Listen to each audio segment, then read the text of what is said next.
सावधान. सर्वांचं स्वागत आहे या ठिकाणी. जय भीम, नमो बुद्धाय. काल आपण आणखी एका इंटरेस्टिंग वग्गाला सुरुवात केलेली आहे. परवाला धम्मपद 20वा मग्ग आहे. 20वा वग्ग आहे. त्याचं नाव आहे मग्ग वग्गो. तर त्यातली पहिली गाथा परवा आपण पाहिली. आज आपण दुसरी तर पाहणार आहोतच, परंतु पहिलीचं थोडंसं आणखीन विश्लेषण गरजेचं असणार आहे. आणि तुमच्याकडून काही असा मुद्दा आला नाही, प्रश्न आला नाही, परंतु मला माहिती आहे ती जी गाथा आहे ती अजून आपल्याला पाहण्याची गरज आहे. थोडा खोलात उतरून, कारण फार महत्वाची गाथा आहे ती पहिली गाथा. मग्गा मग्गानं सेठ्ठो सच्चानं चतुरो पदा विरागो सेठ्ठो धम्मानं द्विपदानं चक्कुमा. असं आपण त्या गाथेबद्दल परवा पाहिलं होतं की मार्गामध्ये अष्टांग मार्ग श्रेष्ठ आहे, सत्यामध्ये 4 आर्य सत्य श्रेष्ठ आहेत, आणि धर्मामध्ये वैराग्य श्रेष्ठ आहे. चक्षुमानांमध्ये म्हणजे माणसांमध्ये अं, अं, चक्षुमान द्विपदानंत चक्षुमा म्हणजे द्विपदानंत म्हणजे माणूस. द्विपद म्हणजे दोन पायाची जी माणसं आहेत, जी म्हणजे प्राणी आहेत, त्याच्यामध्ये मनुष्य हा चक्षुप्राप्त मनुष्य म्हणजे ज्याला प्रज्ञा चक्षु प्राप्त झालेले आहेत, म्हणजे जो बुद्ध आहे तो श्रेष्ठ आहे, अशा अर्थाची ही गाथा आहे. ती अं, गाथेची रचना जी आहे ही स्वतः बुद्धांनी केली असेल असं नाही म्हणता येत. ती इतरांनी कुणी केलेली आहे, आणि मार्गाचं बुद्धांच्या धम्माचं बुद्धांचं आणि धम्माचं दोन्हींचं विश्लेषण करण्याकरता, त्याचं महत्त्व सांगण्याकरता ही गाथा रचली असण्याची शक्यता आहे.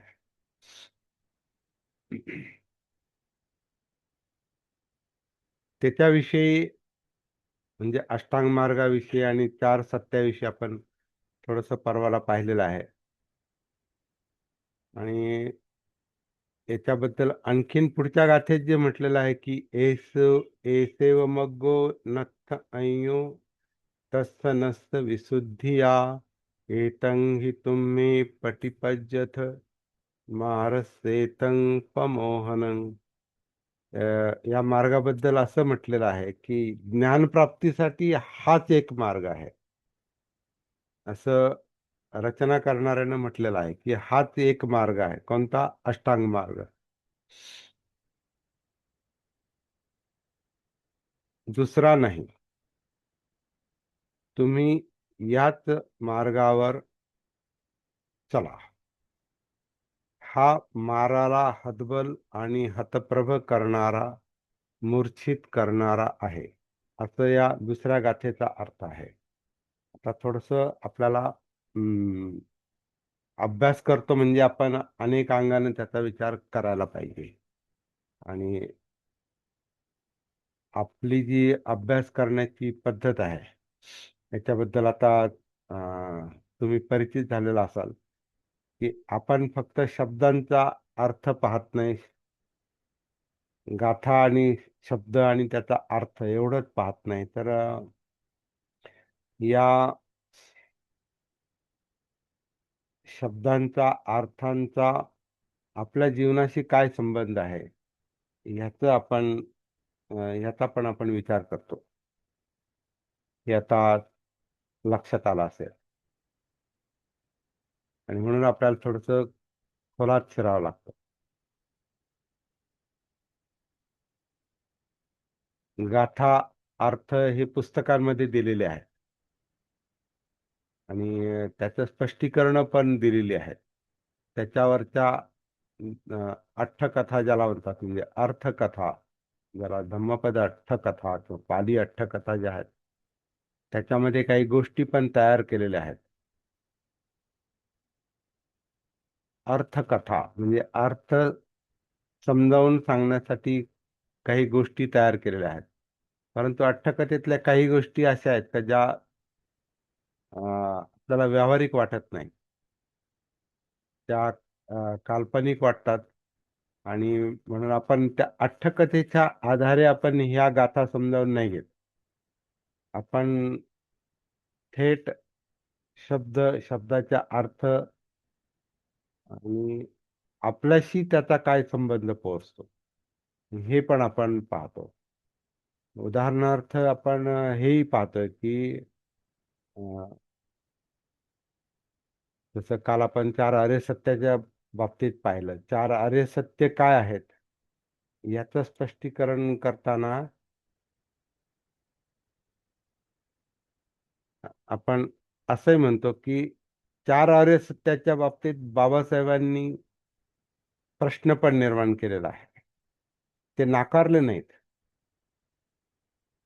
बुद्ध आणि त्यांच्या धम्मच्या प्रस्तावनेमध्ये बाबासाहेबांनी चार आर्य सत्य हे बुद्धांनी सांगितले की ती नंतर दिलेली जोड आहे, भिक्षूंनी नंतर दिलेली जोड आहे, असा एक प्रश्न त्यांनी निर्माण केलेला आहे.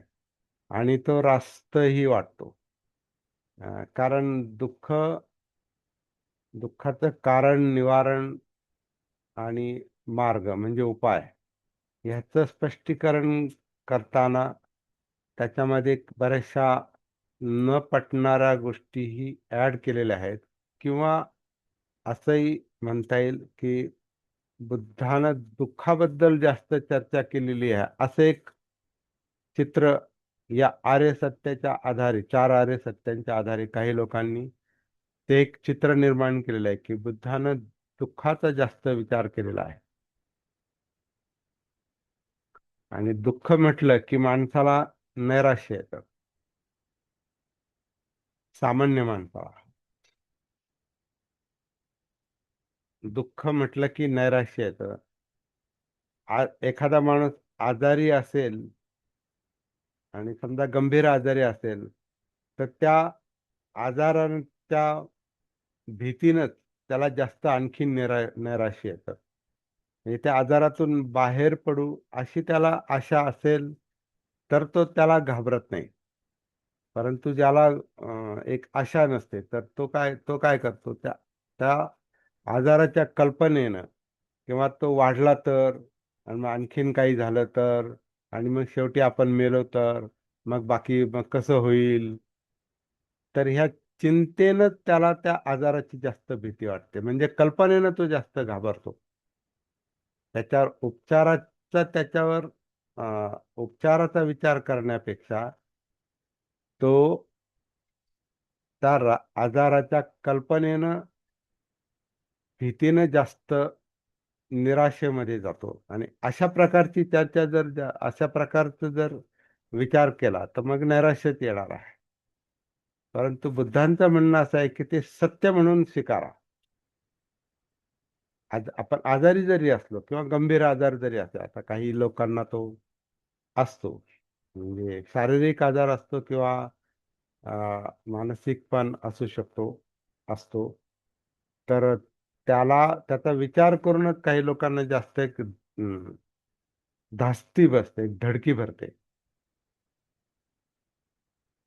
तर तो केवळ विचार केल्यामुळे, त्याची चिंता केल्यामुळे.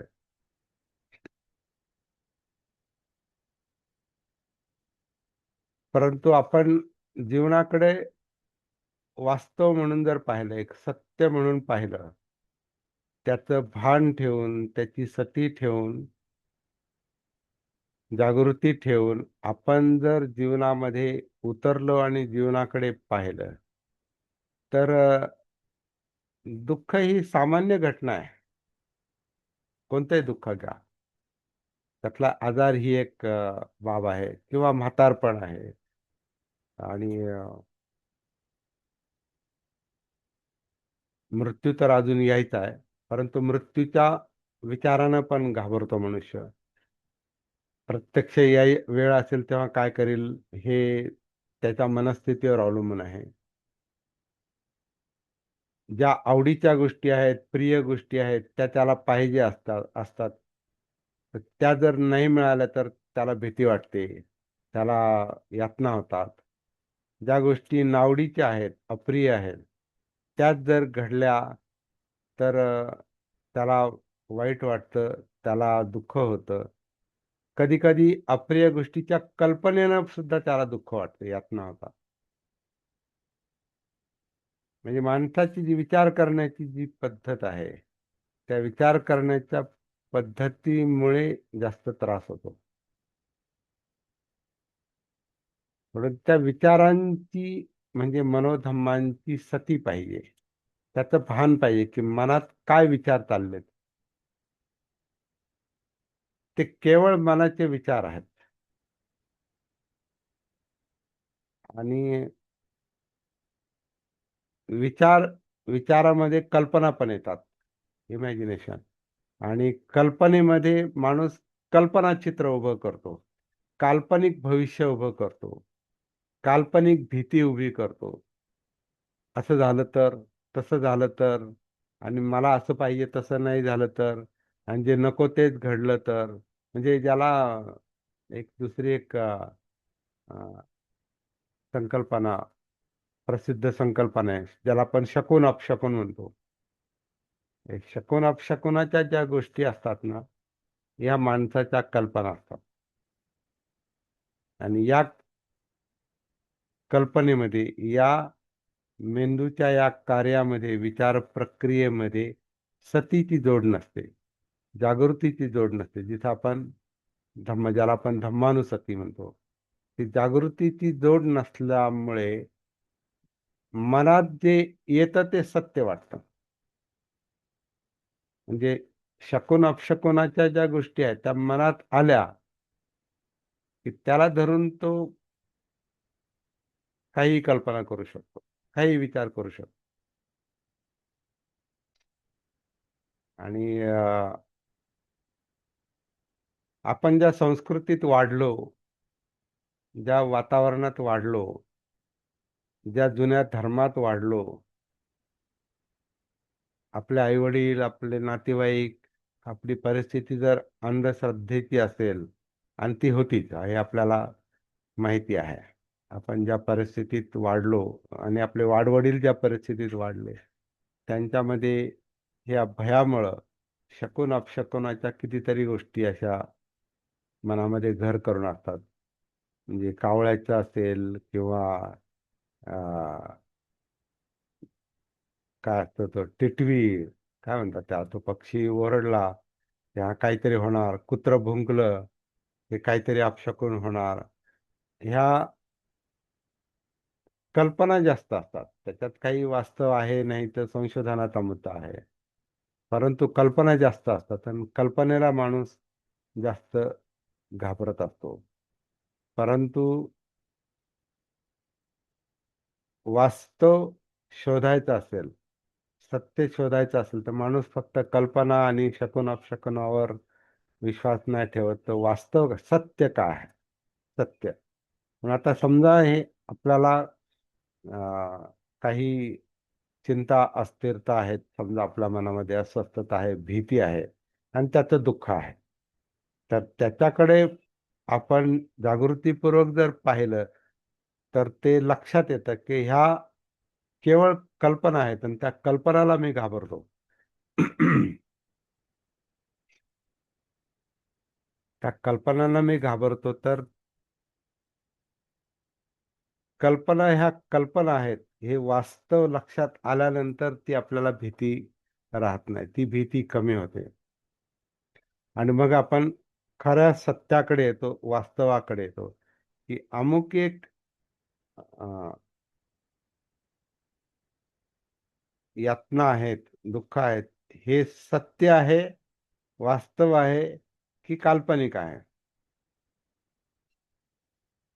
उदाहरणार्थ समजा आपल्याला समजा छातीत दुखतं. तर छातीत दुखण्याची अनेक कारणं असू शकतात. अपचन हा पण गॅस होणं, अपचन होणं किंवा अशक्तपणा याच्यामुळे पण छातीमध्ये आपल्याला दुखू शकतं.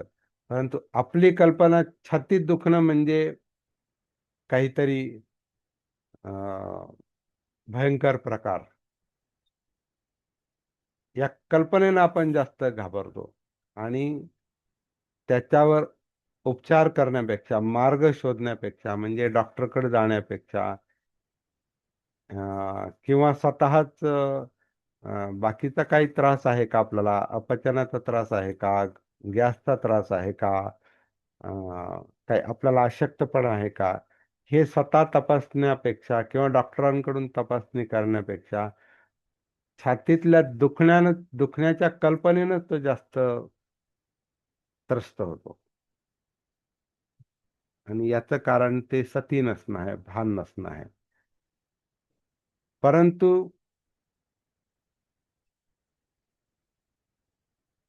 ही सती आणि सती आणि जागृतीचा हा जो मुद्दा आहे, जो दुःखमुक्तीचा आणि यातनामुक्तीचा एक महत्वाचा उपाय आहे, मग्ग आहे, मार्ग आहे, सती, जागृती. ह्याच्याविषयी बुद्धांच्या शिकवणी जास्त चर्चा करण्याऐवजी दुःख, दुःख, दुःख, दुःख असंच जर म्हटलं तर मग माणसाला निराशा येते. आपला मुद्दा हा आहे की बुद्धांच्या शिकवणीमध्ये दुःखाचा विचार हा फक्त यातना देणारं दुःख एवढाच जास्त जर केलेला असेल आणि मुक्तीचा विचार नसेल केला, दुःख मुक्ती म्हणजे बुद्धाची शिकवण खरं म्हणजे मुक्तीसाठी आहे. दुःख मुक्तीसाठी म्हणजे निब्बाणासाठी आहे. आणि निब्बाण पाहिजे असेल तर त्याच्यावर उपाय करावा लागतो, मार्ग शोधावा लागतो. आणि त्या उपायां ते उपाय अनेक पद्धतींनी बुद्धांनी सांगितलेले आहेत. अनेक पद्धतीने. त्यातला एक उपाय, त्यातला एक मार्ग हा हा अष्टांगिक मार्ग आहे.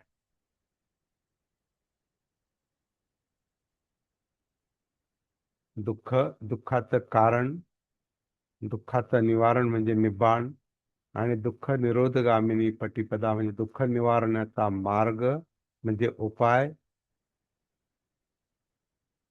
हे चार आर्य सत्य, त्या चार आर्य सत्यातलं जे शेवटचं मार्ग किंवा उपाय जो आहे त्या उपायामध्ये अनेक गोष्टी आहेत. परंतु बहुधा चर्चा अशी केलेली आहे, सांगितलेलं असं आहे की हा उपाय, हा मार्ग म्हणजे फक्त अष्टांग मार्ग आहे. पण तसं नाही. अष्टांग मार्गाला एवढं महत्व येण्याचं दुसरं एक कारण आहे.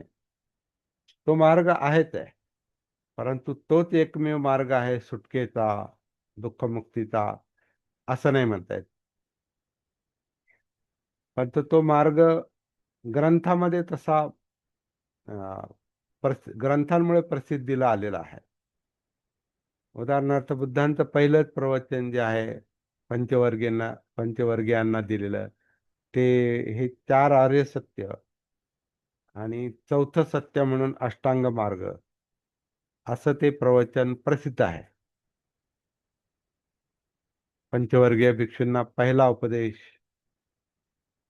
आषाढी पौर्णिमेला बुद्धांनी दिलेला आहे सारनाथमध्ये. आणि त्याच्यामध्ये त्यांनी मुख्य जे काही सांगितलंय तो अष्टांग मार्ग सांगितला आहे. दुःख सांगितलं, दुःखाचं स्वरूप म्हणजे जन्म, जरा, व्याधी, मरण, प्रियांचा वियोग, अप्रियांचा संयोग आणि मनासारखं न होणं. हे दुःखाची 7 कारणं म्हणजे हे दुःखाचं हे स्वरूप सांगितलंय. जन्म दुःख आहे म्हणून यातना असतात, जन्म घेताना यातना असतात. आजार दुःख आहे ज्याच्यावर आपण थोडीशी चर्चा केली. म्हातारपण हे पण सहन होत नाही, ते सत्य स्वीकारलं नाही तर. आणि मृत्यू, जेव्हा प्रत्यक्ष मृत्यूचा क्षण येते तेव्हा माणूस त्या कल्पनेनंच घाबरून जातो किंवा मृत्यू येईल का येणार नाही, येणार हे निश्चित, परंतु कायम ती भीती मनात असणं, ती भीती मनात ठेवून त्याला जे दडपण येतं ते प्रत्यक्ष मृत्यूपेक्षाही जास्त, किंवा कधी कधी तो मृत्यू लवकर तो जवळ आणतोय उलट, तशी चिंता करून विचार करून. तो होईल तेव्हा होईल, तो अंत होईल तेव्हा होईल, तो होणारच आहे. कारण जन्माचं दुसरं नाव, दुसरं टोक हे मृत्यूच आहे. कोणत्याही निमित्ताने येऊ, केव्हा येऊ, ते होणारच असतं. परंतु कल्पनेनं, चिंता करून, अस्वस्थ होऊन, आणि जसं बुद्धांनी दुःख समुदय, दुःखाच्या कारणामध्ये मुख्य जे सांगितलंय ते अं, तृष्णा, तृष्णा सांगितलेलं आहे. ही तृष्णा जी असते, जी सतत कार्यरत असते आणि ती जन्माबरोबरच आलेली आहे, तिचं जे स्वरूप आहे ते जेवढं जास्त मोठं आणि अमर्याद, तेवढं दुःख अमर्याद. पण जेवढी तृष्णा, इच्छा, आकांक्षा या आपण संयमाने मर्यादित करतो, त्याचं स्वरूप लक्षात घेऊन किंवा जितक्या आपल्या इच्छा, आकांक्षा, तृष्णा वाढत जातील तेवढे आपण अस्वस्थ होतो, आपल्याला यातना होतात, आपण चिंता करत राहतो. हे जेव्हा आपल्याला जागृतीनं, सतीनं लक्षात येतं, त्याची तीव्रता आपोआपच कमी कमी कमी होत जाते. हा नैसर्गिक उपाय आहे, तो मग्ग आहे, तो मार्ग आहे. आणि अनुभवातून तर मला असं वाटतं हा मार्ग जास्त महत्वाचा आहे, सतीचा, जागृतीचा, अप्पमादाचा. कारण त्यानं तो थेट डायरेक्ट परिणाम आपल्याला अनुभवता येतो. अष्टांग मार्गाच्या अभ्यासाने आणि कल्पनेनं तो नंतर येऊ शकतो. तो एक मार्ग आहे, हे नंतर समजतं. परंतु थेट डायरेक्ट जो अनुभव घेण्याचा जो अं, उपाय आहे, मार्ग आहे दुःखमुक्तीचा, तो इथल्या इथं जागेवर आपल्याला तो अनुभवता येतो. आपल्या मनात, आपल्या कायेत उतरून आपण चित्ताच्या, मनाच्या संपर्कात आपण गेलो का, तिथं जे जे काही टेन्शन आहे, प्रेशर आहे, कुठलं आहे, शारीरिक असो, मानसिक असो, ते टेन्शन जे आहे, ते प्रेशर आहे, जे काही काहीतरी बिघाड हा असतोच शरीरामध्ये. शरीर कधी सरळ चालत नाही. शरीरामध्ये काही ना काही बिघाड हा चाललेलाच असतो. दुखणं, खुपणं हे चाललेलंच असतं. काहीतरी, जसं आपण मगाशी विचार केला, अपचन, गॅस आहे किंवा छातीत कळ आहे, त्याच्यामुळे येणारी छातीतली धडधड आहे, किंवा प्रत्यक्षात आजकाल जे ताणतणावामुळे जे आजार वाढत चाललेले आहेत, शारीरिक, मानसिक आजार, ते ते परिस्थितीनुसार आणि आपल्या जीवनशैलीनुसार, म्हणजे आजीविकेनुसार ते असणारच आहेत थोड्याफार प्रमाणात. परंतु त्याचं मूळ शोधण्याऐवजी त्याच्या कल्पनेनेच आपण जास्त घाबरतो. याच्याबद्दल थोडीशी अ, काळजी करण्यापेक्षा त्याच्याबद्दल विचार करून उपाय शोधला पाहिजे. आणि तो उपाय म्हणजे अनुभवातून तर तो सती जागृतीचाच वाटतो. आणि जो आपल्या अभ्यासाचा एक, या धम्मपदाच्या अभ्यासाबरोबर, तो एक अभ्यास हा आपला मुख्य भाग आहे, ज्याला आपण सती साधना म्हणतो, जागृतीची साधना म्हणतो. तो गेल्या अनेक वर्षापासून आपण करत आलेलो आहे, आणि त्याला आपण दुसरे विषय अभ्यासाला म्हणून जोडतो. जसं आता आपण धम्मपद हा एक विषय घेतला, परंतु मुख्य जो आपला विषय आहे तो सती साधनेचाच आहे, आणि तोही बुद्धांनी सांगितलेला आहे.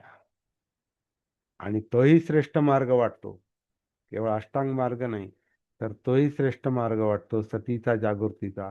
पण सतीचा उल्लेख अष्टांग मार्गामध्ये एक अंग म्हणून केलेला आहे, आणि तेही अंग तत्वतः ते शेवटी जोडलेलं आहे, सातवं अंग. हे आपण पाहिलेलं आहे. असो म्हणजे बुद्धांची शिकवण ही गुंतागुंतीची बनवलेली आहे, ही बाबासाहेबांचं जे म्हणणं आहे ते आपल्याला वारंवार पटतं. जसं आता या गाथेत म्हटलंय की अष्टांग मार्ग हाच श्रेष्ठ मार्ग आहे, पण तसं प्रॅक्टिकली वाटत नाही. तो श्रेष्ठ आहे, पण तो श्रेष्ठ ठरवला गेलेला आहे. जसं आपण मगाशी म्हटलं की पंचवर्गीयांना ती शिकवण दिल्यामुळे, पहिली पहिली शिकवण दिल्यामुळे असं वाटतं की तिथूनच धम्माची सुरुवात आहे. नाही, धम्माची सुरुवात तिथून नाही. धम्माची सुरुवात तिथं असू शकत नाही. कारण बुद्धांनी प्राप्ती झाल्या झाल्या पहिली शिकवण ते ग्रंथात आलं म्हणून आपण म्हणतो. प्राप्ती झाल्या झाल्या त्यांनी पहिली शिकवण जिथं दिलेली आहे, ज्यांना दिलेली आहे, ते सारनाथला पंचवर्गीयांना दिली. आणि पंचवर्गीय हे आधी तपस्वी होते. म्हणजे सिद्धार्थ गौतम तपस्या करत असताना ते त्यांच्या सोबत होते. आणि त्याच्यामुळे त्यांना असं वाटलं की त्या पंचवर्गीय तपस्व्यांना आधी आपण आपली शिकवण सांगितली पाहिजे, असं त्यांना वाटल्यामुळं ते त्यांना भेटायला जातात. आणि तेही पंचवर्गीय ते नाखुश असतात, हे आपल्याला माहिती आहे, आपण बराच वेळा पाहिलेलं आहे. ते ऐकण्याच्या तयारीत नसतात, तरी त्यांना ते पूर्वपरिचय असल्यामुळं आणि त्यांच्याविषयी माहिती असल्यामुळे आणि त्यांच्याशी आपली चर्चा, आपला अनुभव त्यांना सांगता यावा की मला असं असं हे सापडलेलं आहे, दुःखमुक्तीचा मार्ग सापडलेला आहे, ही चर्चा करता यावी म्हणून त्या पातळीवरच्या लोकांशी त्यांना चर्चा करण्याची इच्छा झाली. म्हणून पंचवर्गीयांना पहिलं प्रवचन दिलं. आणि ते नंतर भिक्षू बनले. म्हणजे भिक्षूंनाच पहिली शिकवण दिली आणि तीच पहिली शिकवण आहे आणि तीच श्रेष्ठ आहे, असंही गाथा सांगते.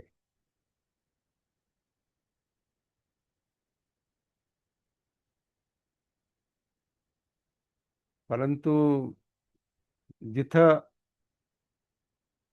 म्हणजे माझ्या आवडीची जी दोन उदाहरणं आहेत आणि परिचयातली, कारण आता आपल्याला अनेक गोष्टी ग्रंथातूनच मिळतील असं नाही, परंतु बऱ्याचशा गोष्टी ग्रंथातून किंवा कुणी सांगितलेल्या आपल्याला अं, लवकर कळतात.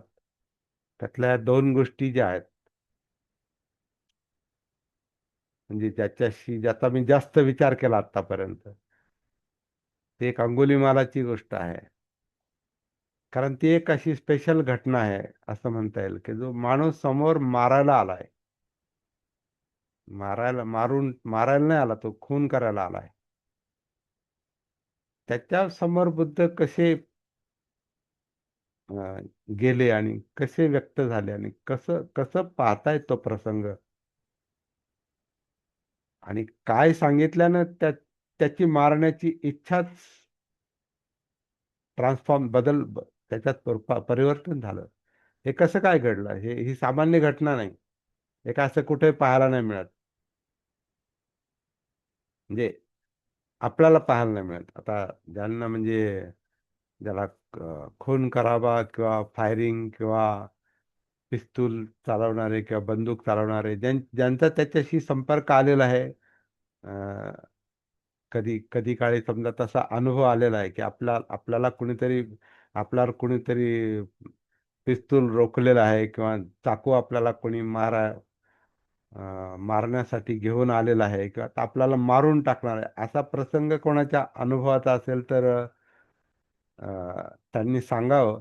परंतु हे असं अंगुलीमालासारखा, आणि ज्याने अनेक खून आधी केले आणि तो खुनी आहे, दरोडेखोर आहे, म्हणजे मुळात खुनी आहे तो, तो समोर येतोय बुद्धांच्या. आणि असं बुद्धांनी काय केलं की कुठलाही प्रतिकार न करता, कुठलंही दुसरं हत्यार न उचलता, त्याच्याशी दोन हात न करता किंवा बचाव करण्यासाठी पण काही न करता, असं बुद्धाचं काय बोलणं झालं त्यांच्याशी का त्याची तलवार गळून पडली, त्याच्या इच्छेचं रूपांतर झालं, असं काय केलं? जर असं घडलेलंच असेल, असं आपण कल्पनेनं जरी गृहीत धरलं, असं घडलेलंच असेल, तर मग त्या अंगुलीमालाच्या क्रूर शक्तीपेक्षा बुद्धाची जी काही ज्याला आपण मैत्री करुणेची शक्ती म्हणतो, माणसाकडे पाहण्याची त्यांची जी काही दृष्टी म्हणतो, ती काहीतरी वेगळीच असली पाहिजे. आणि ते एक जीवनाचं भान आहे. बुद्ध म्हणजे संपूर्ण जागृत. जागृत अवस्थेत ते अशा पद्धतीनं त्याच्या समोर जातात. का त्याने असा माणूस आधी पाहिला नाही, पाहिला नसणार. कारण बुद्धाच्या आधी कोणी बुद्ध झालं नव्हतं. आता काही लोक म्हणतात पूर्वीचे बुद्ध असतील, असतील पण ते प्रचारात नाहीत. त्यांचं नाव नाही. जसं सिद्धार्थ गौतम बुद्धांचं आहे. तर अंगुलीमालाला तसा माणूस दिसला नाही आधी. तर ते पाहिला पाहिला तो प्रभावित झाला. कारण हा माणूस आहे आपल्यासारखाच आहे पण वेगळाच वाटतोय. तर आधी त्याचं जे काही अं, सामान्य माणसांबद्दलचं जे मत आहे ते तिथं गळून पडतंय. त्याची जी धारणा आहे ती धारणाच गळून पडते. असं ते व्यक्तिमत्व आहे. आणि मग प्रत्यक्ष त्याच्याकडे पाहिल्यावर, मग त्याच्याशी बोलल्यावर, काही शब्द बोलल्यावर त्याला ते काय म्हणतात ते चित्ताचं परिवर्तन जागेवरच होतंय ते. असं काहीतरी ते घडलेलं आहे.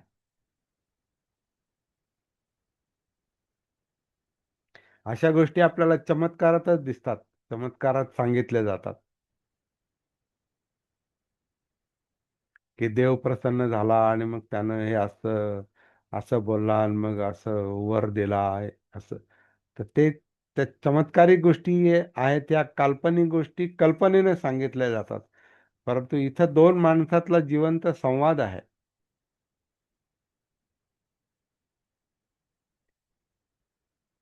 दोन माणसातला जिवंत माणसातला हा संवाद आहे. ती भेट आहे. मुलाखत आहे जणू काही ती.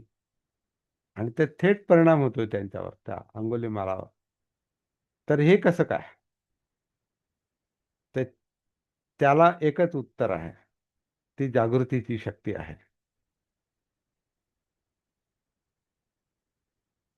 आणि ती बुद्धामध्ये सर्वोच्च पातळीवर होती.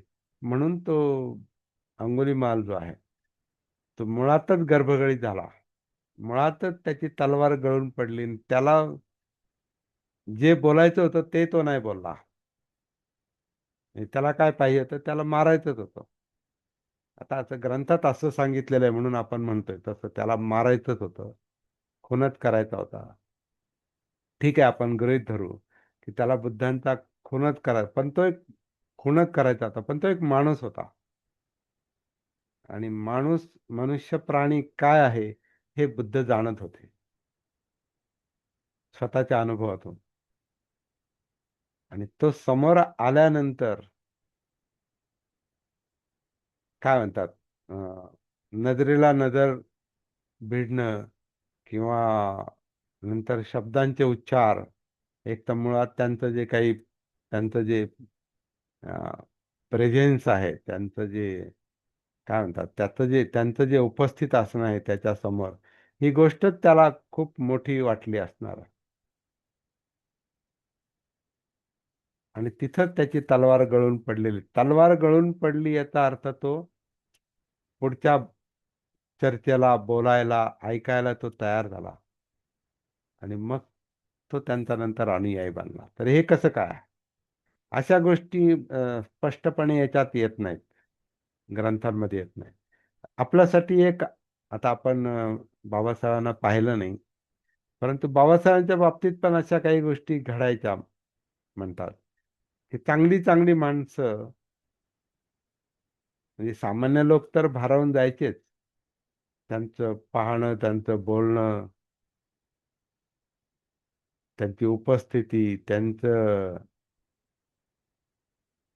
मग भाषण आणि त्यांचं कार्य, हे जे त्या काळातले लोक त्या संपर्कात यायचे बाबासाहेबांच्या, त्या लोक एकदम असं भारावून जायचे एकदम.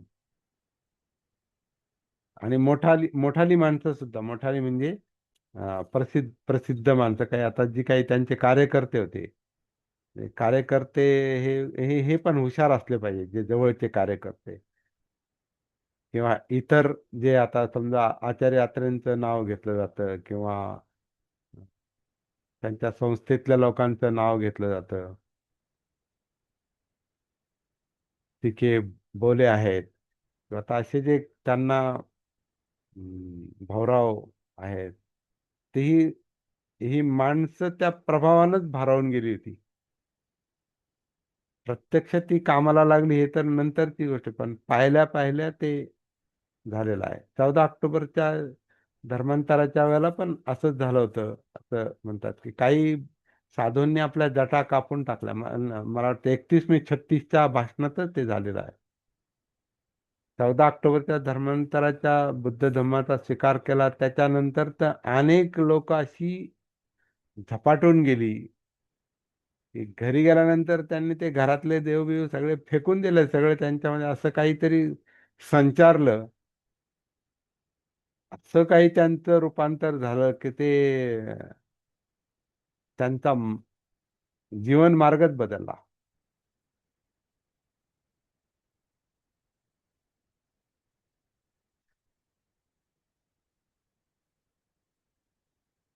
आपल्याला बुद्ध धम्माचा अभ्यास जो आहे ना, तो अशा पद्धतीनंच करणं फायदेशीर आहे. म्हणून बाबासाहेबांना जे वाटायचं ना, नवीन वाट मिळाली, आम्ही आमची वाट स्वतः तयार करू. तर ती स्वतः तयार करू याचा अर्थ काय? काहीतरी स्वतःच उभा करू असं त्याचा अर्थ नाही. काहीतरी स्वतंत्र वेगळं काढू, वेगळे बुद्ध सांगू असा त्याचा अर्थ नाही. आपली परिस्थिती जी आहे, आपण ज्या परिस्थितीत आपण आपले आई वडील, वाडवडील,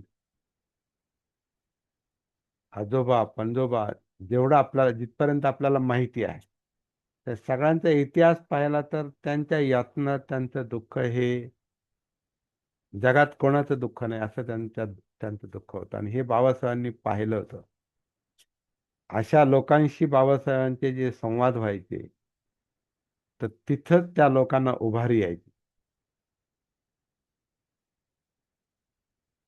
वाईट माणसांचं पण मतपरिवर्तन व्हायचं आणि आपल्याच लोकांचं नाही, बाहेरच्या लोकांचं पण व्हायचं. सिके बोले हे काही आपल्या समाजातले नव्हते किंवा अं, आचार्य यात्रे, आणखी म्हणजे अशी अनेक उदाहरणं असतील. आणि काही जी लेखक मंडळी आहेत त्या काळातली, त्यांच्यावर पण बाबासाहेबांचा खूप मोठा प्रभाव असणार आहे, होताच. परदेशी लोकांवर होता, बाहेरच्या देशातल्या लोकांवर होता आणि धर्मांतरानंतर तर बौद्ध राष्ट्रातले आणि भारतातले पण तेव्हा तर फार कमी लोक होते. पण दलाई लामा सारखे किंवा राहुल सांकृत्यायन किंवा भजन तारण कौशल्यांसारखे भिक्षू लोक बाबासाहेबांच्या ह्या कार्याने प्रभावित झाले. कसे काय झाले? ते केवळ अभ्यास नाही, तर तो व्यक्तिमत्वाचा प्रभाव पण आहे.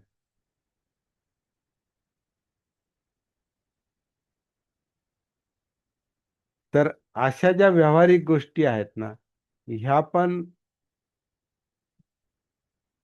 दुःखमुक्तीच्या मार्गातले हे एक उपाय आहेत. केवळ अष्टांग मार्गाचा तात्विक अभ्यास नाही. हे प्रॅक्टिकल ज्या गोष्टी घडलेल्या आहेत बुद्धाच्या काळात, आणि आपण बाबासाहेबांचा वारंवार उल्लेख करतो कारण त्यांच्यामुळं आपलं जीवन बदललेलं आहे. आधी आपल्या वडिलांचं, आईचं जीवन बदललेलं आहे. आता माझ्या बाबतीत म्हणाल तर माझे वडीलच बाबासाहेबांचे समकालीन, म्हणजे प्रत्यक्ष पाहिलं नाही, एकदा पाहिले असं ते म्हणत होते एका भाषणामध्ये.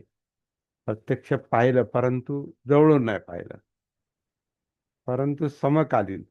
तर ते एकदा पाहून आणि त्यांचे विचार वाचून ऐकून त्यांच्यात जे रूपांतर झालं एकदम, त्यांचं जीवन बदललं बाबासाहेबांचं. तर जुन्या मार्गावर त्यांनी ते एक प्रकारे काटच मारली. ते आमच्या आजोबांच्या बाबतीत नसेल झालं किंवा आजीच्या बाबतीत नसेल झालं, वडिलांच्या बाबतीत झालं. त्याचा प्रभाव थोडासा आईवर पडला, त्याच्यामुळं आमच्यावर पडला. तर हे जे सगळं मार्ग बदलला, जीवन मार्ग बदलला, आजीविकाच बदलली, जगण्याची शैलीच बदलली, त्याचं एक मोठं कारण हे बाबासाहेब आहेत.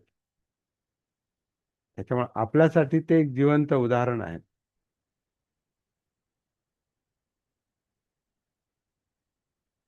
तो प्रभाव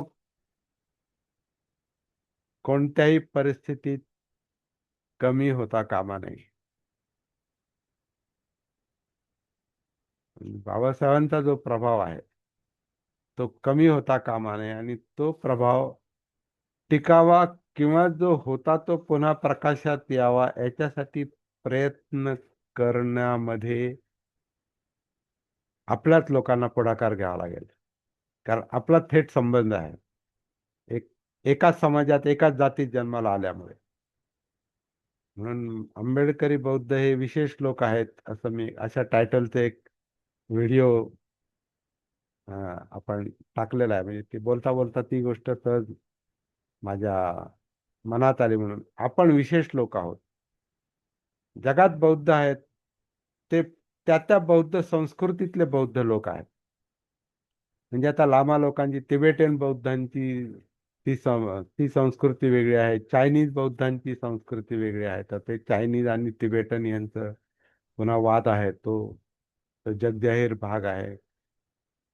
जपानी लोकांची जपानी बौद्ध लोकांची संस्कृती वेगळी आहे. श्रीलंकन लोकांची संस्कृती वेगळी आहे.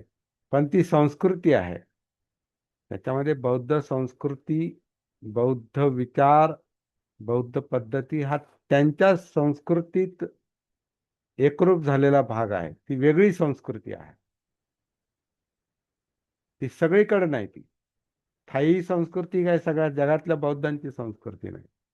तिबेटन बौद्ध म्हणजे काय सगळ्याच जगातल्या बौद्धांचे ते काही आदर्श नाहीत किंवा त्यांच्या मार्गावर बाकीचे बौद्ध चालू शकत नाहीत. चीनचे बौद्ध त्यांच्या ज्या परंपरा आहेत, महायानी परंपरा किंवा वज्रयानी परंपरा, तंत्रयान, अनेक बोधिसत्व, त्यांच्या प्रार्थना, त्यांच्या साधना, अवलोकितेश्वर आणि वज्रसत्व आणि तारा आणि ग्रीन तारा आणि व्हाईट तारा आणि पद्मसंभव आणि वगैरे वगैरे वगैरे असे जे काही तिबेटन चायनीजचे जे काही बौद्ध त्यांच्या संस्कृतीतले भाग आहेत, ते सगळ्यांचं ते बनू शकत नाही, अशक्य आहे.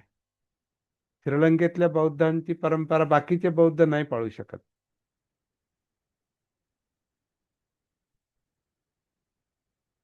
आजकाल पाश्चिमात्य बौद्ध लोक त्यांनी त्यांच्या पद्धतीनं जे बौद्ध बौद्धांची शिकवण, बुद्धांचं तत्व म्हणजे बुद्धांचा धम्म त्यांच्या संस्कृतीत जो त्यांनी अडॉप्ट केलेला आहे पाश्चिमात्य लोकांनी, त्याची कॉपी आपण नाही करू शकत. त्याचप्रमाणे बाबासाहेबांनी इथल्या लोकांना जो बुद्ध धम्म सांगितला भारतामध्ये, तो सगळ्या भारतीयांच्या दृष्टीने एकसारखा नाही असू शकत. त्याचा संबंध इथल्या संस्कृतीशी जोडावा लागेल. एक मिनिट हा. बोला. चीनवाल्याकडं लाफिंग बुद्धा पण कुठतर आहे म्हणतात. हा, चीनमध्ये लाफिंग बुद्धा, लाफिंग बुद्ध आहे, एक हे आहे, बरोबर आहे. म्हणजे संकल्पना आहे. त्यांच्या संस्कृतीत त्यांनी काही क्रिएट केलेलं आहे, निर्माण केलेलं आहे. ते आपण करू शकतो का? आपल्याकडे आहे काय? लाफिंग बुद्धा ही संकल्पना आता काही लोक म्हणजे समजा त्रैलोक्य किंवा आता ज्याला त्रिरत्न म्हणतात, ह्या लोकांनी किंवा आणखीन तिबेटन कल्चरमध्ये काही लोकांनी ते याच्यामध्ये ते ठेवतातच. जशी आता ही मूर्ती आपण ठेवतो, लाफिंग बुद्धाची ती मूर्तीच काही लोक, इतर लोक पण त्यांच्या हॉटेलमध्ये किंवा दुकानामध्ये ठेवतात. पण ही संकल्पना जी आहे लाफिंग बुद्धाची, ही काय आपण स्वीकारलेली नाही. कारण मूळ बुद्धच आपल्याला अजून रिअलाइज झाले नाही, समजले नाही. मूळ बुद्ध ही काय काय काय गोष्ट असेल? मूळ बुद्ध ही हा कोण माणूस असेल? जसं आता आपण आपल्याला तो कोण माणूस असेल म्हणून थोडस बाबासाहेबांच्या व्यक्तिमत्वात, बोलण्यात, त्यांनी जे काम केलं आणि लाखो लोकांचं जीवन रूपांतरित झालं, परिवर्तन झालं, ते कोणते लोक? जे ज्याला आपण तळागाळातले दलित, डिप्रेस, तुडवले गेलेले, पददलित म्हणजे पायदळी तुडवले गेलेले अस्पृश्य लोक, ज्यांचं सामान्य जनजीवन नव्हतं, अशा लोकांना त्यांनी वर काढलं. म्हणजे ती कोणती शक्ती होती? तर आपल्याला तीच शक्ती आपल्याला आजमावली पाहिजे. ती शक्ती आपल्याला शोधली पाहिजे. म्हणजे आपण सतत बाबासाहेबांचा उल्लेख करतो. बुद्धाबरोबर आपण बाबासाहेबांचा उल्लेख करतो. कारण ती आपली कल्चर बनणार आहे उद्याला. अजून ती बनलेली नाही. अजून काही लोक खूप भरकटलेले आहेत. ते कुठे काही करतात आणि त्यांच्या संस्कृतीचा भाग बनतात. ठीक आहे, तो त्यांचा प्रश्न आहे, त्यांचा इंटरेस्ट आहे. त्याच्याबद्दल आपल्याला काय म्हणायचं नाही. ते त्यांचे बनून जातात. बना, काय हरकत. ज्याचा त्याचा अंडरस्टँडिंगचा प्रश्न आहे. त्याच्यात आपण सक्ती करू शकत नाही. परंतु लाखो करोडो लोकांचं जनजीवन रूपांतरित करणारे, ट्रान्सफॉर्म करणारे, बदलून टाकणारे बाबासाहेब हे काय व्यक्तिमत्व असेल? काय असेल त्यांच्यामध्ये? असं फक्त ज्ञान ज्ञान ज्ञान, आणि आपण फारच त्यांचं ज्ञानाचं हे करायला गेलो, परीक्षण करायला गेलो, तर मग त्यांनी संविधान लिहिलं, त्यांनी बुद्ध आणि त्यांचा धम्म लिहिला.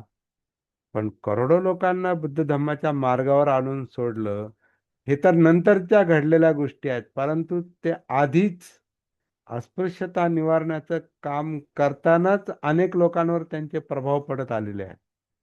ही काय भानगड आहे? त्या लोकांना तर बाबासाहेबांचे शब्द, ज्ञान आणि त्यांच्या पदव्या आणि हे ते कळतही नव्हतं.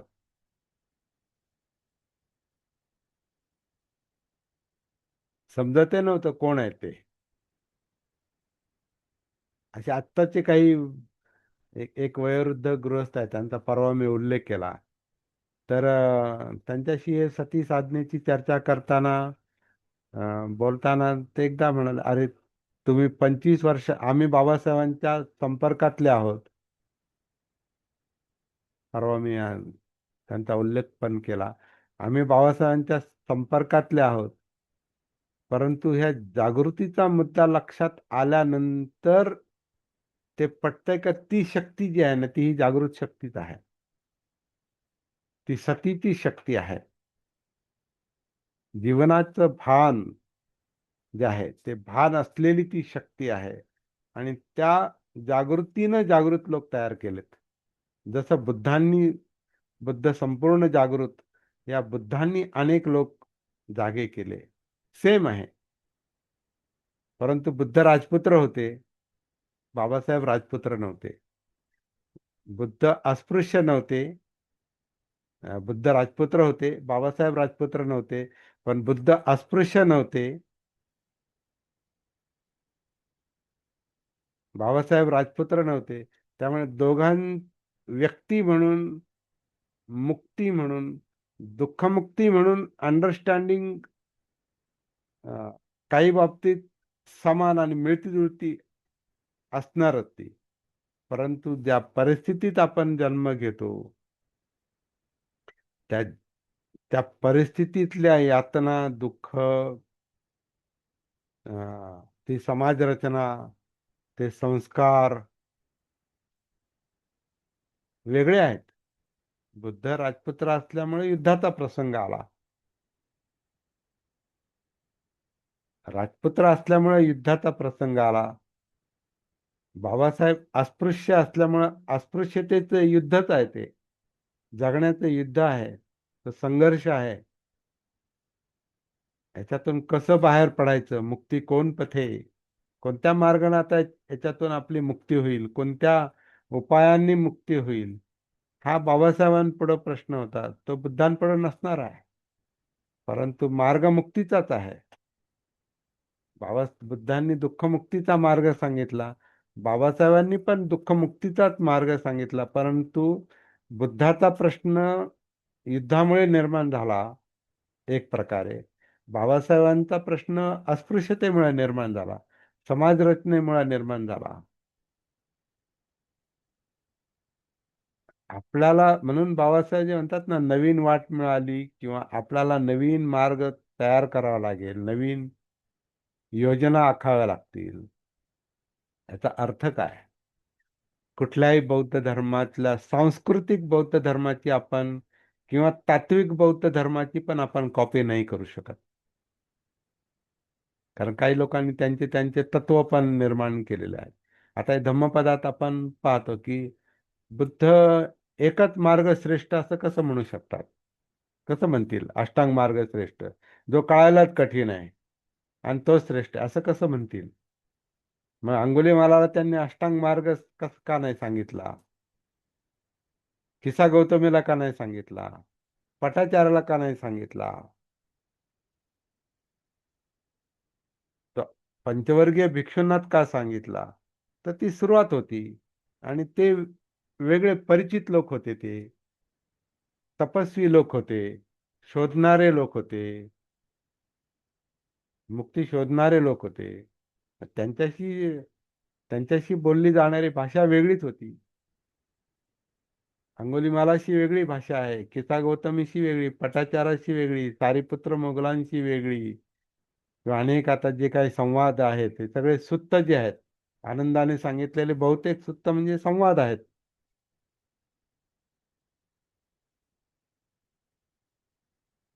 त्या संवादातून ती सूत्र तयार झालेली आहेत. आता काही लोकांशी बुद्धांचा संवादही झाला नसेल, परंतु नजरानर नजर झाली असेल, जसा तो आ, भंगी होता किंवा तो महारोगी होता, सुप्रबुद्ध. ज्या अनेक घटना येतात, ते काही सगळे संवाद नाहीत, परंतु पाहिलं आणि काम झालं, असे पण काही लोक होते, असतील.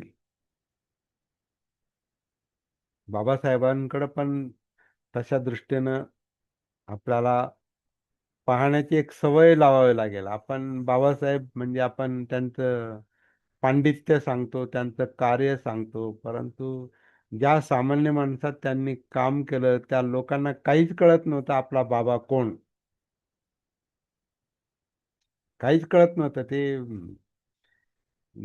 मूकनायक आणि ते बहिष्कृत भारताचं 50 पैशाचं पत्रक सुद्धा घेण्याची पात्रता नव्हती. तेव्हा काय किरकोळ अंक एखाद्या आण्याला असेल, 5 आण्याला किंवा 5 पैशाला, 6 पैशाला असेल, ते सुद्धा घेण्याची क्षमता नव्हती. वाचण्यात वाचन करता येत नव्हतं. पण नुसतं ऐकून आणि प्रत्यक्ष कार्यात सहभागी होऊन तर त्यांचं जीवनच बदलून जायचं. ही काय भानगड आहे? इथं विद्वत्ता समजली नव्हती त्या लोकांना बाबासाहेबांची. याचा कधीतरी आपण माणूस म्हणून विचार केला पाहिजे. माणूस म्हणून. आणि माणूस म्हणून आपण तेव्हाच विचार करू शकतो जेव्हा आपल्याला स्वतःच माणूस म्हणून भान येईल. आपल्याला ते भान नसल्यामुळे आपण काय करू, शिक्षण किती होतं बाबाचं, इथून सुरुवात करतो. त्या पदव्या पाठही होत नाहीत आपल्या, आणि त्या पदव्यांमध्ये किती उपपदव्या आहेत आणि त्याच्यात किती आयुष्य बाबासाहेबांचा खर्च झालं. तर ती त्यावेळेची परिस्थिती होती, ती त्यांची ती गरज होती. त्यामुळे त्यांना थेट अस्पृश्यतेच्या प्रश्नाला इथल्या इथंच हात नाही घालता आला भारतात राहून. त्यांना ते उच्च शिक्षण ते घ्यावं लागलं, कारण ज्यांच्याशी त्यांना सामना करायचा होता ती शक्ती फार मोठी होती, आजही आहे. परंतु त्या सगळ्या त्या कार्यामध्ये, बाबासाहेबांच्या कार्यामध्ये बाबासाहेब नावाचा माणूस हरवला नाही गेला पाहिजे. आपला माणूस हरवलाय.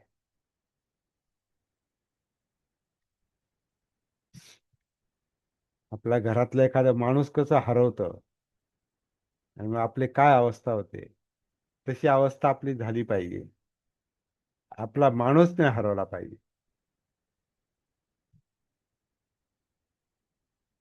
बाकीचं मिळेल, पुस्तकातून मिळेल, इकडून तिकडून मिळेल, इंटरनेटवर मिळेल,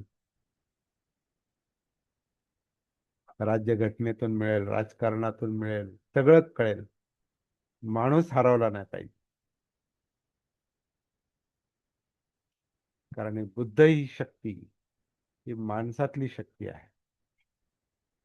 आणि त्या शक्तीचाच तो, जे उदाहरण आपण पाहतो, अंगुलीमाल किंवा किसा गौतमी किंवा बाबासाहेबांचे अस्पृश्य अनुयायी किंवा इतर लोक, ते काय केवळ त्यांच्या पांडित्यानं प्रभावित नाही झाले. बुद्धाच्या पांडित्यानं किसा गौतमी प्रभावित नाही झाली. अंगुलीमाल प्रभावित नाही झाला. कशानं प्रभावित झाला? माणूस. त्या माणसाचा प्रभाव आहे. तो कोण असेल? हे आपण माणूस म्हणून स्वतःकडे पाहतो का? आपण आपल्या कायेत उतरतो का? आपल्या जाणीवा पाहतो का? चित्त पाहतो का? मनोधर्म पाहतो का? आपलं वर्तन पाहतो का? माणूस म्हणून आपल्याकडे स्वतःकडे पाहतो का? की आयडेंटिटीतून पाहतो?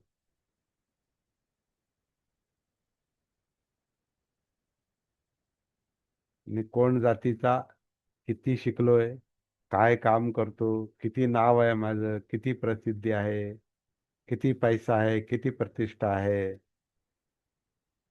मी कोणत्या पक्षाचा आहे, आणि सगळ्या आयडेंटिटीतून आपण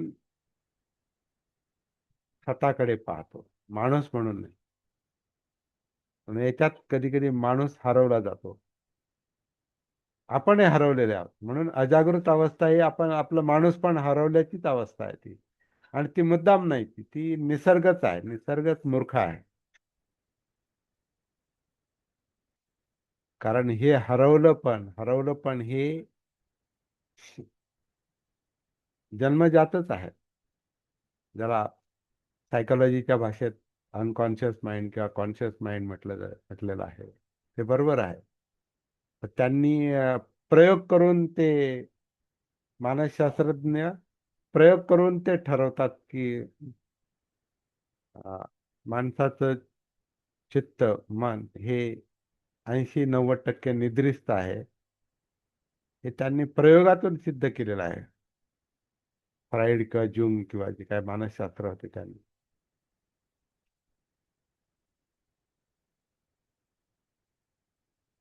आपली अविद्या, आपलं अज्ञान, आपली निद्रिस्त अवस्था, आपलं हरवलेलं माणूस पण, हे आपण कुठल्या प्रयोगात दिसणार नाही आपल्याला.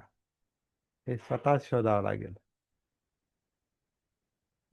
आणि ते जेव्हा आपण शोधू आणि त्याच्यात जेवढे यशस्वी होऊ, तेवढे आपल्याला बाबासाहेब समजणार आहेत आणि बुद्ध समजणार आहेत, असं वाटतं. म्हणून आता ग्रंथामध्ये अष्टांग मार्ग श्रेष्ठ, आणि जो लवकर कळत नाही, सम्यक दृष्टी लवकर समजत नाही. सम्यक दृष्टी काय भानगड आहे? जीवन समजणं आहे. सम्यक दृष्टी म्हणजे काय? जीवन संपूर्ण समजलंय. म्हणजे दुःख समजलंय, दुःखाचं कारण समजलंय. आपल्याला दुःखच कळत नाही, कारण अजागृत अवस्था. आपल्याला माहितच नाही, दुःखी आहोत पण दुःखाचं स्वरूप कळत नाही. चिंता करतो पण चिंता म्हणजे काय कळत नाही. बोलतो पण बोलतो म्हणजे काय कळत नाही. विचार चालू आहेत पण विचार काय भानगड आहे कळत नाही. भावना आहेत पण भावना कळत नाहीत. भावना जाणवतात पण भावना कळत नाहीत. जीवन जाणवतंय जाणीवांमुळं, वेदनांमुळं, पण जीवन कळत नाही. आणि त्याच्यात आपलं ते न कळण्याचं कारण, चित्त हे, मन हे 80-90% झोपेत आहे, निद्रिस्त आहे.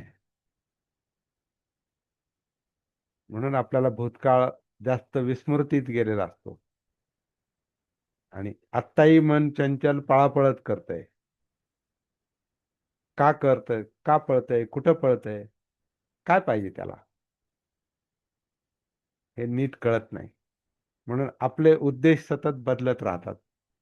आपण नेहमी चौकात उभे असल्यासारखे नाही तर कुठेतरी अनेक रस्त्यांच्या मध्ये उभे असल्यासारखे आपण असतो, कधी इकडे कधी तिकडे कधी तिकडे, आणि त्याच्यात आपलं जीवन हरवलेलं असतं. म्हणून आपल्या जीवनाला कधी कधी उद्देश पण मिळत नाही. कशासाठी जीवन, काय करायचं नेमकं? मग आपण काय, समोर येईल ते काम करतो, समोर येईल तो उद्देश, तो आपला उद्देश बनतो.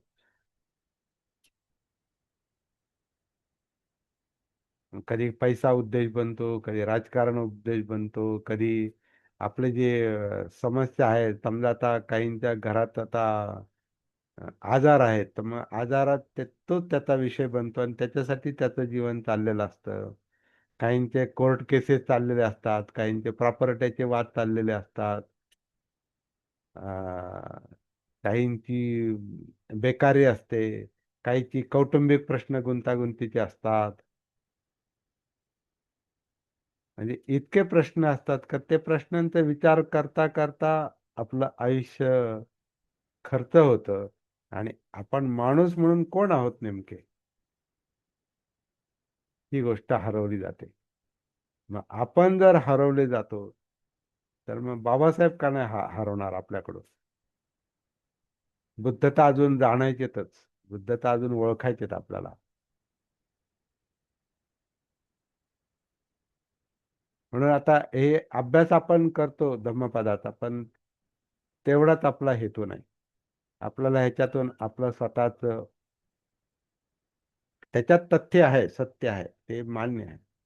परंतु अष्टांग मार्ग आपण शोधू, श्रेष्ठ मार्ग, आणि मग त्याला आपण आपला मार्ग बनवू आणि तोच सर्वश्रेष्ठ आहे, हे जे गाथेत म्हटलेलं आहे. सहमत नाही, मी तरी सहमत नाही. कारण ही बाबासाहेबांनी काही गोष्टी जे शोधायला लावल्या, म्हणजे याचा अर्थ काय होतो की आपण यालाच जर श्रेष्ठ मानलं, मग त्याच्याच मागे जातो आणि ते तर लवकर समजत नाही. मग त्यातला जो एक मुद्दा आहे सतीचा, जागृतीचा, त्याच्यावर आधी फोकस केला पाहिजे. त्याच्यातून हा अष्टांग मार्ग कळेल, कळेल तेव्हा कळेल. पण आधी सती म्हणजे भान, जीवनाचं भान, जगण्याचं भान, जागृती, हा बेसिक मुद्दा जर समजला नाही तर आपण स्वतः, आपली स्वतःची माणूस म्हणून आपल्याला कधीच ओळख होणार नाही. हरवलेल्या अवस्थेतच आपण जन्माला आलो, हरवलेल्या अवस्थेतच आपण जगतो, हरवलेल्या अवस्थेतच म्हातारे होतो, हरवलेल्या अवस्थेतच मरतो. परंतु चित्त नावाची जी ऊर्जा आहे, शक्ती आहे, मन नावाची जी शक्ती आहे, ती निसर्गातली शक्ती, ही तत्वतः नष्ट होत नाही. म्हणून पुनर्भवाचा मुद्दा येतो. तर ते फार पुढे पळण्याची गरज नाही आपल्याला. ते त्याचा, हा, त्याच्यात काही लोक तर त्याच्यात अडकलेले असतात, हे जीवन सोडून देतात आणि त्याच्यात अडकलेले असतात, जन्म पुनर्जन्म. मग ते देवधर्म आणि मग कर्म, मग ते सगळं वेगळं तत्वज्ञान आहे अध्यात्मातलं. त्याच्यात अडकण्याची काहीच आवश्यकता नाही. लगेच ते कळेल, ते कळतं, ते नंतरची गोष्ट आहे. सध्या हे वर्तमानातलं जीवन तर समजलं पाहिजे ना, जे आपण जगतोय. आत्ता जी उपस्थिती आहे आपली, हा जो जिवंतपणा आहे, याचं भान आहे का? याची सती आहे का? या कायेची सती आहे का? या जाणीवांची, वेदनांची सती आहे का? आपला चित्त, आपल्या इमोशन्स, आपले लोभ, द्वेष, पाहिजे पाहिजे पाहिजे पाहिजे, हजारो लाखो गोष्टी, नको नको नको, असे हजारो विचार, लाखो विचार, कारण अशा अनेक प्रिय अप्रिय गोष्टी सगळ्याच्या मध्ये, सगळ्याच्या त्या गराड्यातच आपण जगतोय ना. ज्या गराड्यात आपण जगतो, ज्या संसारात आपण जगतो, ज्या परिस्थितीत आपण जगतो, व्यक्तिगत, कौटुंबिक, सामाजिक आणि राष्ट्रीय, आंतरराष्ट्रीय, त्या सगळ्या परिस्थितीत आपण जे जगतो त्या जगण्याचा आपल्यावर त्या त्या जगण्यामध्ये आपल्यावर काय बरा वाईट परिणाम होतो याचं आधी भान आलं पाहिजे. म्हणजे आधी माणूस बनलं पाहिजे. बाबासाहेब जे म्हणतात माणुसकी प्राप्त करायची असेल तर धर्मांतर करा, म्हणजे बुद्ध धर्माच्या वाटेवर या. तेव्हा त्यांनी स्पष्ट सांगितलं नाही, परंतु शेवटी त्यांनी सांगितलं. किंवा 36ला पण बुद्धांच्या संदेशाचा उल्लेख करून ते शेवट करतात त्या भाषणाचा. पण माणूस बनायचा असेल, माणुसकी प्राप्त करायची असेल, माणुसकी हा शब्द तरी आपल्या लक्षात आलाय का? म्हणजे मला तरी अनेक वर्ष ते लक्षात आहे. आपण माणुसकी म्हणा, हा जरा दया दाखवा, कोणाला मदत करा, त्याला माणुसकी म्हणतो. माणुसकी त्याला नाही म्हणत. माणुसकी म्हणजे माणूसपण, आपण माणूस आहोत याचं भान, मग दुसऱ्याचं भान येतं.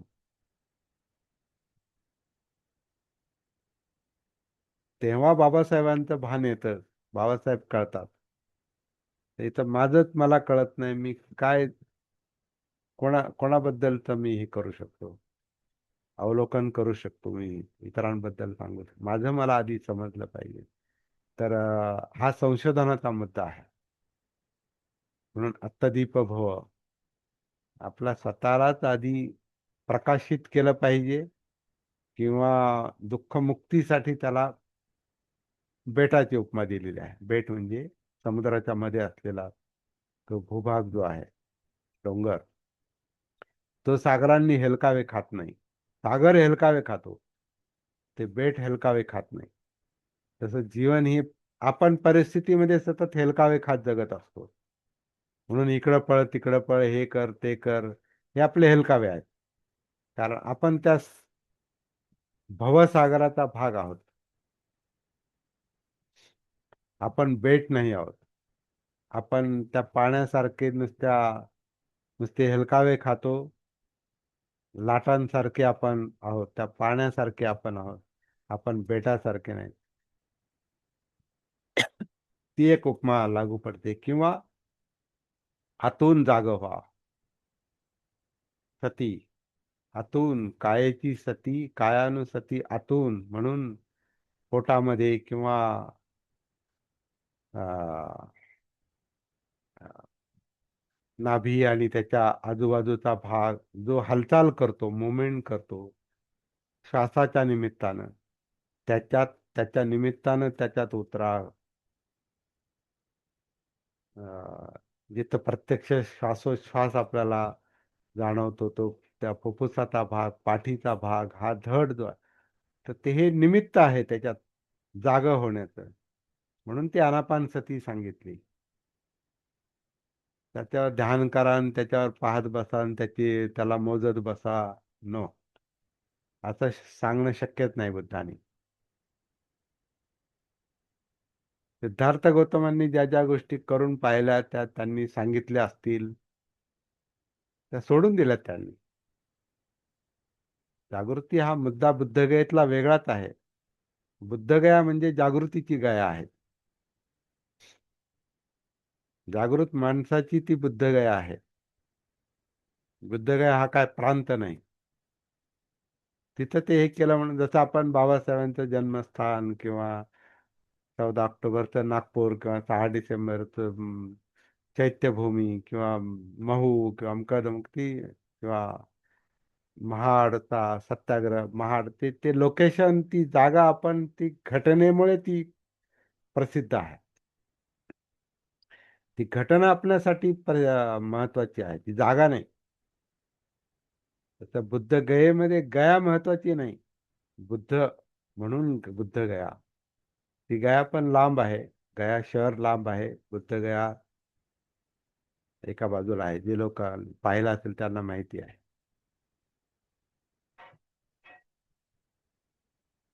तर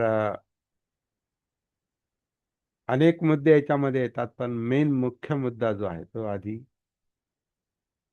आपल्यातलं माणूस पण आधी आपल्याला सापडलं पाहिजे. माणुसकी सापडली पाहिजे, जागं झालं पाहिजे, मग बाबासाहेब दिसतात. नाही, आपण जर हरवलो तर मग बाबासाहेब आपल्यातून केव्हाच हरवतील. आपल्या आधी ते हरवतील. हा. आणि बऱ्याच लोकांचे हरवलेले पण आहेत. जरा समाजात इकडं तिकडं पाहिलं ना की बाबासाहेब लोकांच्या दृष्टीनं कोण आहेत. मग संविधान दाखवतील, बुद्ध आणि त्यांचा धम्म दाखवतील, मग हे दाखवतील, त्यांनी भाषण भाषण देतील. माणूस म्हणून कोण आहे ते तुमच्यासाठी, असं जर आपण स्वतःला प्रश्न विचारला आणि इकडे तिकडे प्रश्न विचारला तर त्याचं उत्तर एकच सापडतं. अरे मीच इथं हरवलोय तर कोण बाबासाहेब आणि कोण बुद्ध. आणि आदर्श तर पायलीचे 50 धरून चालले. इथं माझीच माझाच मार्ग, जगण्याचा मार्ग, माझं जगणं मला दिसत नाही, माझं माणूस पण मला दिसत नाही. तिथं काय काय दिसणार आहे. म्हणून पहिलं जे काम आहे हे जागं होण्याचं आहे. अप्पमादेन संपादेत. चला तर एका अर्थानं मी हेही बोललोय बोलता बोलता आज, की मार्गात मार्ग फक्त अष्टांग मार्ग श्रेष्ठ आहे असं म्हणण्याचं काहीच हे नाही, कारण नाही. तो श्रेष्ठ आहे, परंतु तो एकमेव आहे असं नाही म्हणता येत. मुळात तो सांगितला कोणाला पहिल्यांदा, जे मुळात तपस्वी होते, धडपड करत होते आणि बुद्ध त्यांना ओळखत होते. सिद्धार्थ गौतम असल्यापासून बुद्ध त्यांना ओळखत होते. ते पंचवर्गीय तपस्वी होते. त्यांच्यात सिद्धार्थ गौतम श्रेष्ठ तपस्वी होते. ते तपस्या सोडल्यामुळे ते 5 भिक्षू यांच्यावर नाराज होते. आणि अशा नाराज लोकांना पहिली शिकवण त्यांनी जी सांगितली तर ती फार प्रगत असणार आहे, पुढची असणार आहे, तत्व असणार आहे. ते व्यवहार नाही सांगितला त्यांनी. व्यवहार नंतर, म्हणजे व्यवहार म्हणजे जागृतीचा अभ्यास केला पाहिजे. एकदम त्यांना सांगितलं असतं त्या पंचवर्गीयांना का ते ध्यान बिन सोडून द्या, सतीच्या मार्गावर या, जागृतीच्या मार्गावर या, तर जी गोष्ट ज्याच्यासाठी त्यांनी आपलं आयुष्य दिलं, आणि जेवढा माणूस एखाद्या गोष्टीत बुडालेला असतो त्याच्यातून बाहेर निघणं फार कठीण असतं. जसं अस्पृश्यांना सुद्धा किंवा जात पाळणाऱ्यांना जातीतून बाहेर येणं किती कठीण आहे हे आपण अनुभवातून जाणतो. मला जात सोडताच येत नाही, कारण एवढा बुडालोय. मी बुडालो कारण माझे आई वडील बुडालेले होते, त्यांना तर कळालंच नाही. त्यांचे वाडवडील ते तर आणखीनच लांब. आणि जे अगदीच महारवाड्यात राहत होते आणि गलित गात्र अवस्थेत राहत होते, जे अगदीच गाडगण मडकण, ते खराटा कमरेला बांधणं किंवा पायताण नसणं किंवा एखादं चिरगुट काहीतरी रक्षणासाठी गुंडाळणं, आणि काय म्हणतात त्याला, घोंगडी अंगावर घेणं आणि ते घुंगराची काठी वाजवणं, हे जीवन जगणाऱ्यांचं ते पूर्णच बुडालेले. ते त्याचं उदात्तीकरण पण हे लोक करणार. झाला महार पंढरीनाथ, काय देवाची सांगू मात, झाला महार पंढरीनाथ, त्याचं उदात्तीकरण करायचं. घेतली मलिन चिंधोटी, घेतली हातामध्ये काठी, आणि काय तो जगजेटी, काय मागाडीची सांगा. अतिशय जुनं गाणं आहे, हे लक्षात नाही माझ्या. पण सुधीर फडकेच्या आवाजात ते गाणं आहे, हे 100%. ते आपण गाणं म्हणून रमतो त्याच्यामध्ये, पण अत्यंत अज्ञान आहे त्याच्यामध्ये. गदी माडगुळकरचं गाणं, आता गदी माडगुळकर कवी म्हणून मोठे असतील, हे गायक म्हणून मोठे असतील, परंतु त्याच्यामध्ये अज्ञान आहे. नेसलान मलिन चिंधोटी, घेतली हातामध्ये काठी, आणि काय रावाल ते त्या दरबारामध्ये तो काय ते हे सादर करत असेल, जे काही कमाई केलेली मोजून घ्या. म्हणजे जे काही काम आहे त्याचं उदात्तीकरण करून तो पंढरीनाथ आहे तो. झाला महार पंढरीनाथ. म्हणजे विठोबा तो महार झालाय. म्हणजे तुमच्यात विठोबा आहे असं म्हणून लोक मग त्या मार्गावर जातील. म्हणजे कधीच माणूस बनणार नाहीत, कधीच जाग होणार नाही. ते त्या फक्त प्रथा आणि परंपराच आहेत.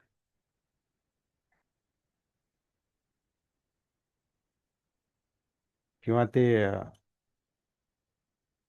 विठ्ठल उमापांचं गाणं आहे ना, भीमाईच्या लेकराचा, रामजीच्या कोकराचा, पाय गुणलय अति भारी. छान, फार भारी गाणं आहे. हेलावून जातो माणूस, डोळ्यात पाणी येईल. पण जगजेठी बोलला तिथं, घुंगराची वाजे काठी गा. म्हणजे त्या त्या महारपणाच परत त्यांनी महारकीचं उदात्तीकरण केलेलं आहे. बाबासाहेबांमधला माणूस नाही पाहिला, असा त्याचा एक अर्थ निघतो. तर हे काम करणारे लोक आपलेच असणार आहेत, दुसरं कोणी असणार नाही, असण्याची शक्यता नाही. म्हणून बाबासाहेब ज्या जातीत आपला जन्म झाला, त्या जातीचा उद्धार करणे हे कर्तव्य ज्याचं आहे, काही शब्द आहे ते धन्य होत. त्याच्यात कोणताही संकुचितपणा नाही. ह्याच्यामध्ये व्यावहारिक शहाणपणा आहे. व्यावहारिक शहाणपणा आहे. जाती असेल, हा एक काय म्हणतात, चिंतेचा विषय असेल, पण तोच विषय घेऊन त्याच्यातून मुक्ती मिळू शकते. जसं दुःखाचा विषय घेऊनच दुःख मुक्ती मिळू शकते, तसं जातीचा विषय घेऊनच जातीतून मुक्त होऊ शकते, जात सोडून नाही. काही लोक म्हणतात ना, ते विसरून जा, आता कुठं राहिली जाती व्यवस्था आहे. त्या नागराज मंजुळेने सुद्धा मुलाखती सांगितलं. त्यांना म्हटलं, त्यांना कुणीतरी म्हटलं, कशाला हे फॅन्ड्री बिंड्री चित्रपट काढता. फॅन्ड्री म्हणजे डुक्कर. आता ते वडारी त्यांच्यात ते तो वराह पालन, डुकर पाळणं हा त्यांच्या याचा भाग आहे. पण ते त्यांच्या दृष्टीने दुःख पण आहे, फार मोठं दुःख आहे. म्हणून त्यांनी तो फॅन्ड्री पिक्चर काढला. मुलाखतीत त्यांनी सांगितलं की मला लोक म्हणले, कशाला असले पिक्चर काढता, आता कुठे आहे जाती व्यवस्था. ते म्हणाले, आहे, तुम्हाला दिसत नाही. बाबासाहेबांचा पण उल्लेख केलेला आहे. तर आहे, हे सत्य आहे. हे आपण किती काय म्हणतात, उंच उडत असू, पण जमिनीवर आल्यावर ते कळतं. आपल्या मानसिकतेत आल्यावर आपल्याला कळतं. आपल्या वाडवडिलांकडे आल्यावर ते कळतं की ते आहे. आणि हे जर याच्यावर लवकर उपाय केला नाही, उपाय तर सांगितलेलाच आहे बाबासाहेबांनी, पण तो उपाय अवलंबण्याचा, म्हणजे काय म्हणतात, तो उपचार घेण्याचा, ती प्रॅक्टिस आहे. ते उपचार घ्यावा लागेल, त्या उपाय अवलंबून पाहावं लागेल, म्हणजे काय म्हणतात, अवलंबन करावं लागेल, त्याचं अप्लाय करावं लागेल, यूज करावं लागेल. हे जर याला जर उशीर झाला तर पुढच्या पिढ्या सुद्धा त्याचा शिकार बनणार 100%. त्यामुळे आज आपण गाफील, म्हणून बाबासाहेब म्हणायचे ना, तुम्ही आज जे कराल त्याच्यावर तुमच्या पुढच्या पिढ्यांचं भवितव्य अवलंबून आहे. तर ते आजही लक्षात घेण्याची गरज आहे. आपण जर बाबासाहेबांमधला माणूस विसरलेलो असू, त्यांची शिकवण विसरलेलो असू, तर त्याचं एकच कारण, आपण स्वतःला विसरलेलो आहोत. आणि आपण स्वतःला विसरलो तर मग पुढच्या पिढ्यांना काय देणार आहोत, असा पण प्रश्न निर्माण होतो. त्यामुळे जागृतीचा मार्ग हाच श्रेष्ठ मार्ग आहे असं मला वाटतं. केवळ अष्टांग मार्गातला तो तत्व आहे ते, परंतु त्यातलं एक जे सतीचा मार्ग आहे, तो प्रॅक्टिकल मार्ग आहे. तत्वामध्ये सम्यक दृष्टी, सम्यक संकल्प, सम्यक वाचा, कर्मांत, आजीविका, व्यायाम आणि नंतर सती आणि मग समाधी, म्हणजे चित्ताची, मनाची, व्यक्तिमत्वाचं एकीकरण. जिथं व्यक्तिमत्व पांगलेलं आहे तिथं समाधी भंग झालेली आहे, म्हणजे एकत्रितपणा संपलेला आहे जीवनाचा. ते पांगलेलं जीवन आहे, विस्कळीत जीवन आहे, आणि ते माणूस पण हरवलेलं जीवन आहे.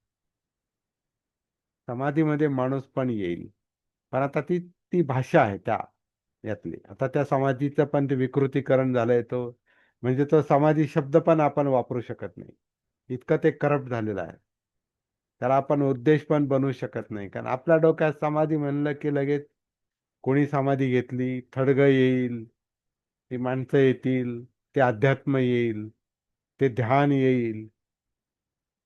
पण समाधी ही चित्ताची अवस्था आहे, मनाची अवस्था आहे, तर त्यामुळे त्याला आदर, त्या शब्दाला पण आपण जवळ नाही करू शकत.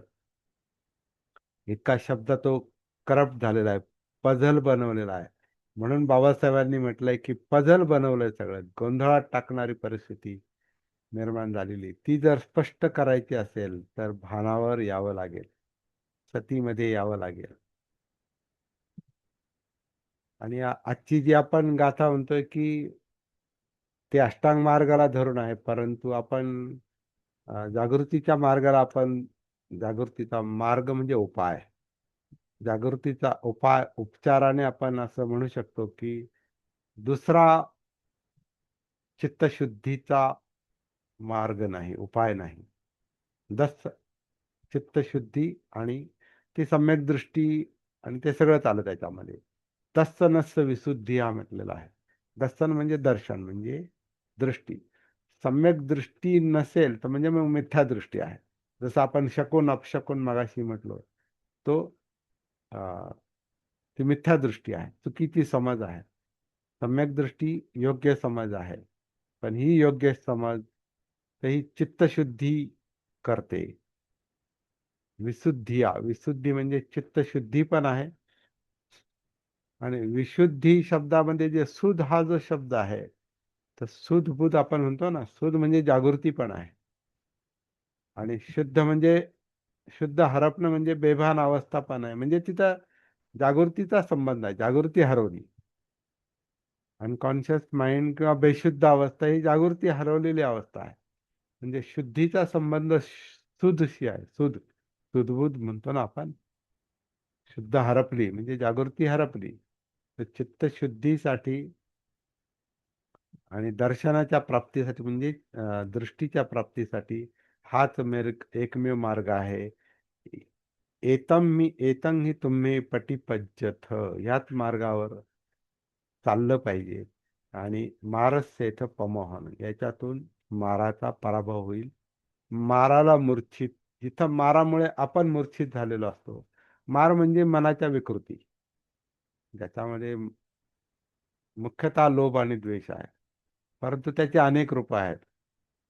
अनेक रूप आहेत. कामछंद आहे, व्यापाद आहे, आळस आहे, जडत्व आहे, डाऊटफुल म्हणजे अस्पष्टता आहे, संदिग्धता आहे, किंवा पंचशिलाच्या भाषेत आपण प्राणातिपात करतो. प्राण म्हणजे जीव जाणत नाही, तो पण मारत आहे आपल्यासाठी, कारण आपल्यातला द्वेष, आपल्यातला लोभ आपल्याला जीव जाणू देत नाही, कारण आपण भानावर नाही, म्हणून शिलाचरण होत नाही. म्हणून पाताची प्रवृत्ती असेल, आधी दानाची प्रवृत्ती असेल, चोरीची प्रवृत्ती असेल, कामछंदाची प्रवृत्ती असेल, खोटं बोलण्याची प्रवृत्ती असेल, मद्यपानाकडे म्हणजे स्वतःला बधीर करण्याकडे जर मन झुकलेलं असेल, तर तो सगळं ते मार या शब्दात येतं, मार. आणि हा मार आपल्याला मूर्छित करतो, म्हणजे गाफील करतो. आधीच गाफील आहोत, त्याच्यात अजून गाफील करतो, आणि आपलं माणूस पण हरवतं, माणुसकी हरवते. तर या माराला मूर्छित करणारी, म्हणजे माराला मूर्छित करणं म्हणजे आपण जागे होतो. म्हणजे आपण जागे झालो, आपण सतीमध्ये आलो, तर मार काम करू शकत नाही. म्हणजे माराला मूर्छित करणारी सती आहे. म्हणजे त्या दुष्प्रवृत्ती, वाईट प्रवृत्ती काम नाही करू शकत. असं ते सूत्र आहे, प्रॅक्टिकल सूत्र. ते शिकण्याची गोष्ट आहे, ही केवळ चर्चेची गोष्ट नाही. मला वाटतं आजची ही जी दुसरी गाथा आहे, ही कदाचित सगळं लक्षात आलं नसेल, कारण आपण खूप चर्चेचा फार मोठा आवाका आपण घेतलाय. अं, हळूहळू सुरुवात करून प्रॅक्टिसमध्ये उतरावं लागेल, तर हे सगळं समजेल. या अभ्यासाचा आपला उद्देश तो आहे. या ठिकाणी मी थांबतो.